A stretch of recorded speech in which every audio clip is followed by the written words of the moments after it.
Bessie Coleman, January 26, 1892 to April 30, 1926, was an early American civil aviator. She was the first African American woman and first Native American to hold a pilot license. She earned her license from the Fédération Aéronautique Internationale on June 15, 1921, and was the first black person to earn an international pilot's license. Born to a family of sharecroppers in Texas, Coleman worked in the cotton fields at a young age while also studying in a small segregated school. She attended one term of college at Langston University. Coleman developed an early interest in flying, but African Americans, Native Americans, and women had no flight training opportunities in the United States, so she saved and obtained sponsorships in Chicago to go to France for flight school. She then became a high-profile pilot in notoriously dangerous air shows in the United States.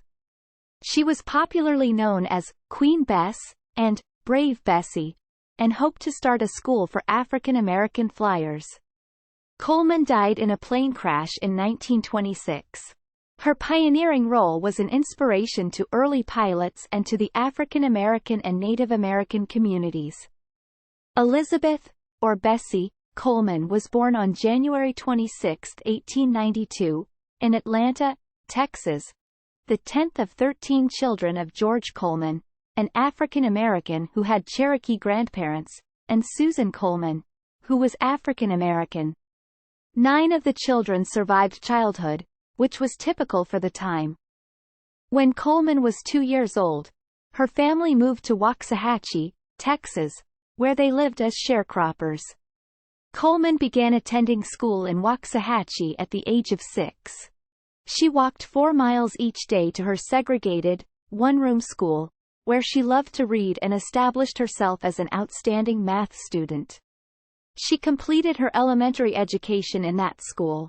Every season, Coleman's routine of school, chores, and church was interrupted for her to participate in bringing in the cotton harvest. In 1901, George Coleman left his family. He returned to Oklahoma, or Indian Territory, as it was then called, to find better opportunities, but his wife and children did not follow. At the age of 12, Bessie was accepted into the Missionary Baptist Church School on scholarship.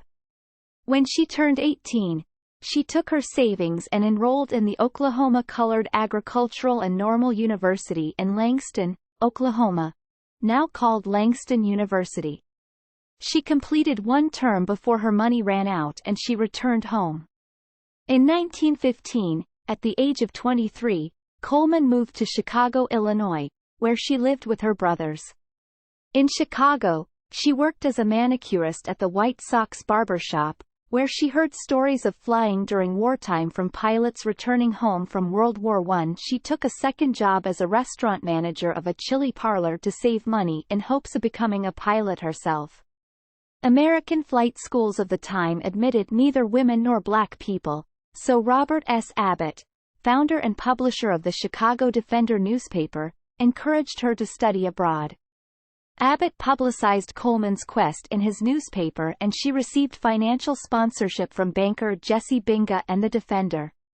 Bessie Coleman took a French language class at the Berlitz Language Schools in Chicago and then traveled to Paris, France, on November 20, 1920, so that she could earn her pilot license.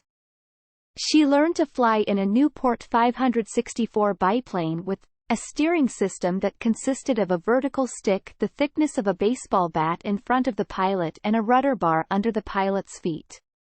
On June 15, 1921, Coleman became the first black woman and first Native American to earn an aviation pilot's license and the first black person and first Native American to earn an international aviation license from the Fédération Aéronautique Internationale.